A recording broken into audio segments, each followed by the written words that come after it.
Caro colega Marcelo, nosso presidente da comissão, o nosso relator e mais o nosso vice-presidente. Eu confesso que, lendo, relendo, eu continuo discordando do relatório.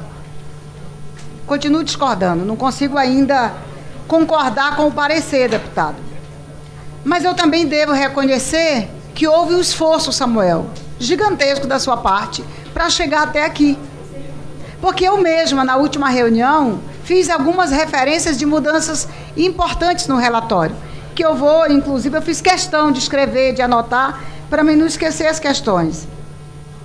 E eu preciso também reconhecer aqui que a própria comissão, dirigida pelo nosso deputado Marcelo, fez um excelente trabalho. Aqui chamamos, inclusive, especialistas que concordam e que não concordam com a reforma. Alguns até desnudaram completamente a reforma. Outros até mostrando que o próprio presidente Bolsonaro nunca foi a favor de reforma nenhuma que apareceram aqui nessa casa. Eu me lembro no início do debate dessa reforma, o próprio Guedes reclamando que o Bolsonaro ainda não tinha conseguido defender a reforma da Previdência.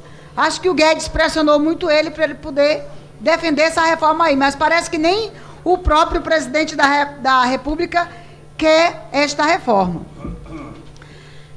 Foram muitas as emendas aqui, salvo engano, quase 300 emendas. O que quer dizer que há uma grande insatisfação na proposta da reforma da Previdência. E com a quantidade de inscritos, perto de 200, isso quer dizer também que ainda há uma quantidade enorme de colegas insatisfeitos com o próprio relatório.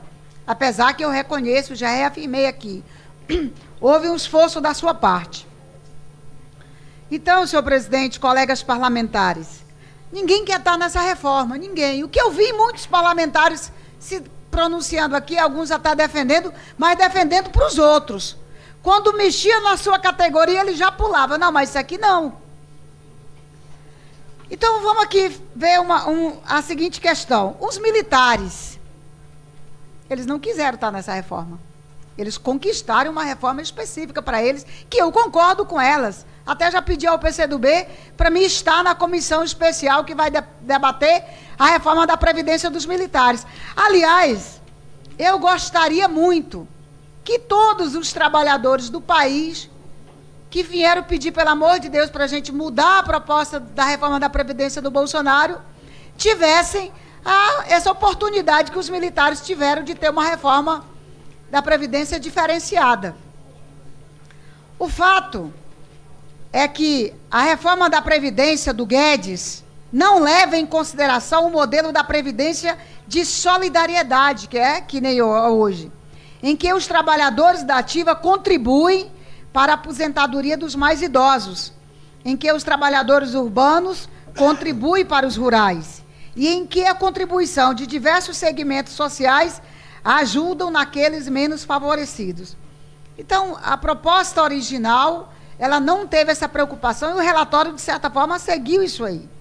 Como eu disse aqui, o relatório recebeu 300 emendas. E, como eu disse, o próprio Bolsonaro teve dificuldades de defender a própria proposta dele e do Guedes. Reafirmando, os militares correram desta reforma. Eles conquistaram a reforma deles.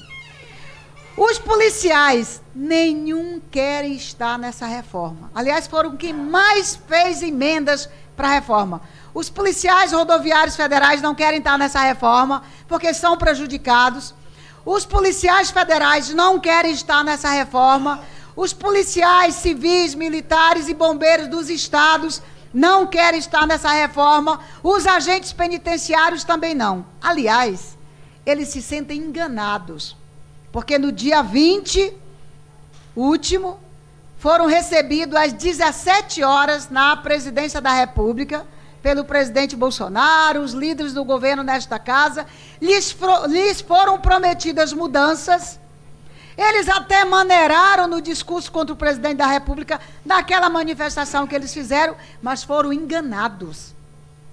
O presidente, ou a base do governo, ou os líderes do governo não encaminharam nenhuma das propostas acordadas com os policiais, que estão dizendo que vão voltar para as ruas. Então eu pergunto de novo, quem é que quer estar nessa reforma? Ninguém quer estar, porque ela é ruim.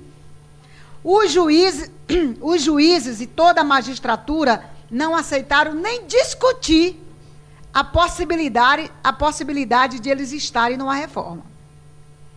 Os professores, os médicos e os demais trabalhadores em saúde e em educação também não estão satisfeitos com a reforma. Aliás, que judiação com as professoras. As professoras que encaram aí 40 alunos numa escola infantil, a maioria das escolas do Brasil tem 40 alunos numa sala de aula, e elas ficarem ali até 60 e poucos anos com crianças. Vão ficar malucas numa sala de aula se a gente não mudar um pouco essas regras, mesmo com as mudanças que já houveram.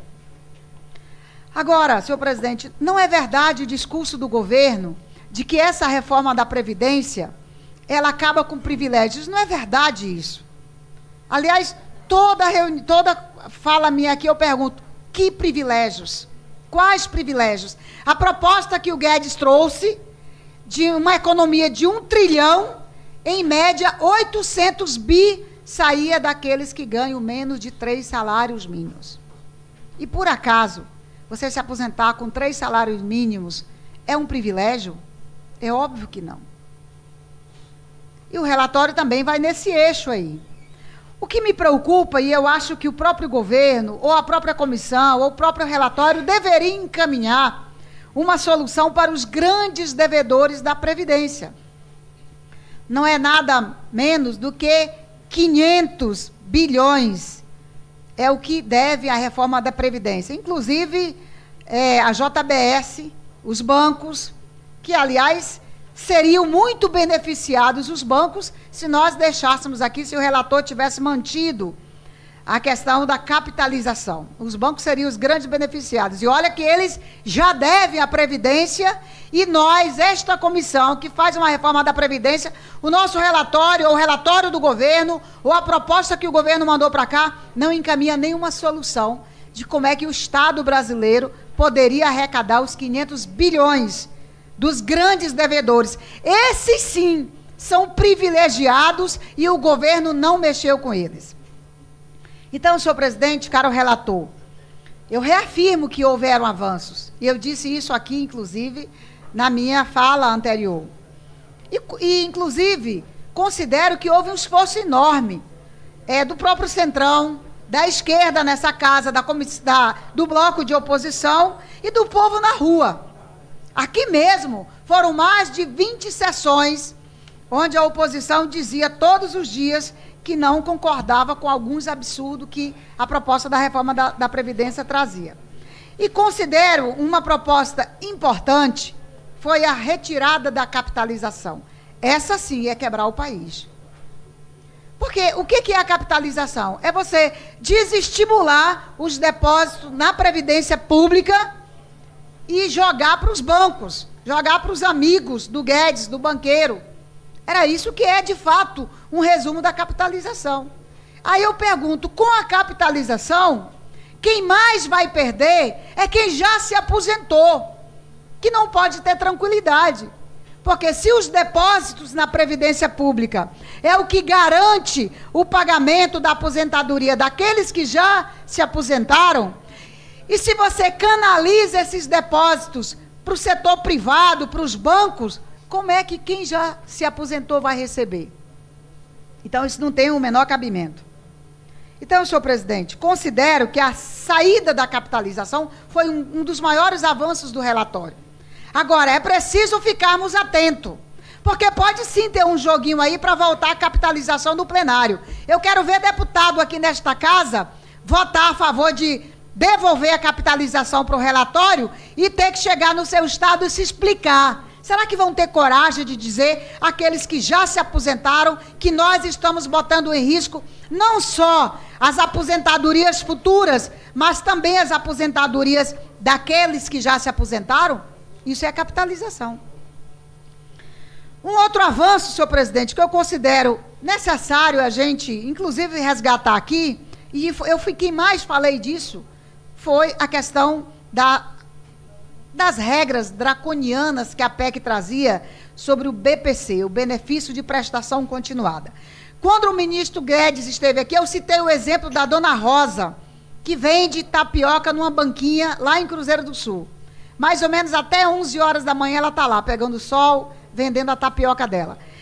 E ela estava já inconformada com a vida, revoltada, porque ela dizia assim: minha filha, minha irmã, que vai se aposentar daqui 1 ano e meio, talvez essa previdência não pegue ela. Mas eu que vou me aposentar daqui 2 anos e meio, porque quando eles falam, os mais simples, eles falam do benefício de prestação continuada, para eles é uma aposentadoria. Eles se referem a esse benefício como uma aposentadoria. Então ela disse assim: não é justo para mim receber, a minha irmã que vai se aposentar daqui 1 ano e meio receber um salário mínimo, e eu que vou me aposentar daqui 1 ano e meio receber apenas R$400, como que é o Guedes. É isso que trazia a proposta do Bolsonaro e do Guedes. O pessoal do BPC, do benefício de prestação continuado, aliás, os mais pobres, a dona Rosa, como eu citei aqui no dia que o ministro Guedes veio, ela não receberia um salário mínimo. Ela receberia apenas R$400. Ela perderia R$600. E aí, um salário mínimo, ela só receberia quando ela completasse 70 anos. Quando eu disse para ela, ela disse: minha filha, pegando sol todos esses dias, eu não vou resistir aos 70 anos. Então, eu quero reafirmar que foi uma conquista importante a retirada do BPC desta reforma da Previdência. Então, dona Rosa, foi a nossa luta, foi a sua reclamação, foi o povo na rua, que a gente garantiu essa mudança no relatório e na proposta original do governo. Agora, tem muita coisa ainda que não dá para concordar com essa reforma. Eu insisto em dizer, os policiais estão todos insatisfeitos. A Polícia Rodoviária Federal, a Polícia Federal, os policiais civis, militares e bombeiros dos estados e da União, os agentes penitenciários, os professores, com os trabalhadores em educação, os trabalhadores de saúde, não querem que votemos essa reforma da Previdência. Aliás, senhor presidente, me preocupa ainda que ainda há muita desconstitucionalização do texto. Nós estamos tirando ainda muita coisa da Constituição. É preciso manter, porque aí fica mais difícil fazer as mudanças mais na frente. Eu sugiro, então, deputado Samuel, um aperfeiçoamento nas regras de transição.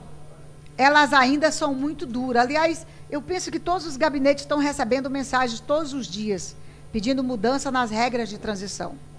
Porque alguns casos chegam para o gabinete que dizem assim: olha, tem casos que 1 mês ele pode valer 5 anos. Então é preciso a gente ter o cuidado. Até porque, com o desemprego também do país, há muita gente fora do mercado de trabalho. Essas pessoas não têm perspectiva de se aposentar. Outra preocupação, deputado Samuel, que eu vi no seu relatório é a questão do BNDES. O BNDES é o responsável pelo desenvolvimento do país. É quem financia o desenvolvimento. É quem financia as empresas. Então, o nosso relatório ajudar na descapitalização do BNDES é a gente prejudicar o desenvolvimento do Brasil. E aí não concordo que a gente possa fazer isso. Eu penso que a gente precisa mudar, como diz o Bolsonaro, tem que mudar isso aí, tá ok? Porque senão vai ficar difícil. Sobre os rurais, eu posso estar enganada, relator Samuel, mas a sensação que eu tenho é que permanece escondido no relatório a exigência de comprovação contributiva no exercício do trabalho. Isso vai fazer com que saia da Previdência ou da possibilidade a grande maioria dos rurais. Então, jogar isso também para a lei ordinária é um problema. Eu posso não ter entendido bem, penso que depois vai haver uma explicação para isso, mas estou preocupada com a situação dos rurais no relatório.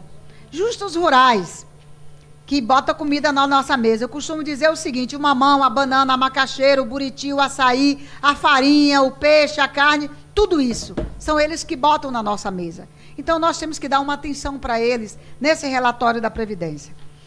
Uma outra questão que me preocupou muito, senhor presidente relator, e eu queria pedir uma ajuda especial dos dois. Deputado Marcelo é do Amazonas, eu sou do Acre.